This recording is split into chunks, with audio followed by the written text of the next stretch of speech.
আমার সোনা বাচ্চাকে সবাই মিলে গিয়ে উপরে ঠাকুর ঘরে রেখে দিয়ে এলো। এখন ওরা একটু বসে রেস্ট নেবে। রাত্রির অনেকটাই হয়ে গেছে, 9টা সাড়ে 9টার মতো বাজে।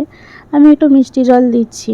রান্নাবান্না তো অনেকক্ষণ আগেই হয়ে গেছে, খেতে দেবো 11টার সময়। অনেকটা লেট করেই খাওয়া দাওয়া করে ওরা। 4টে করে মিষ্টি দিয়েছি, সবাই বলছে এত মিষ্টি কেউ খাবো না, আমরা 2টো করে খাবো। ভিডিও কলে মুন ছিল, মুনের অনেক আসার ইচ্ছা ছিল কিন্তু ওর পরীক্ষার জন্য আসতে পারলো না। বাবাই কিছুদিন পরে একটা গাড়ি কিনবে, তো কি গাড়ি কিনবে সেটাই আমার মাকে দেখাচ্ছিল ফোনে। তারপরে আমরা একটু বসে গল্প করছিলাম সবাই মিলে, বেশ অনেক দিন পরে গল্প আড্ডা, খুবই ভালো লাগে।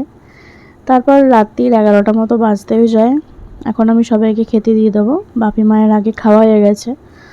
বাবাইয়ের হাতের মাংস রান্না খেয়ে তো সবাই বলছে দারুণ হয়েছে। সত্যিই মাংসটা খুব সুন্দর হয়েছে। বাবাই খুব একটা রান্না করে না, কিন্তু যখন রান্না করে রান্নার টেস্টটা যে কি ভালো লাগে মানে বলে বোঝানো যাবে না। লাস্টে আমি আর বাবাই খেতে বসলাম। তো দেখো, বাবাইয়ের একটা ফোন এসেছে, ও ফোনে কথা বলছিল।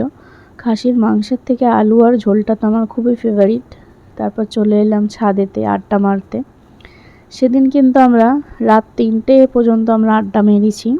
অনেক গল্প, অনেক মজা। বাবাই চিপস, কুরকুরে, স্প্রাইট সব এনে রেখেছিল রাতে খাওয়া হবে বলে।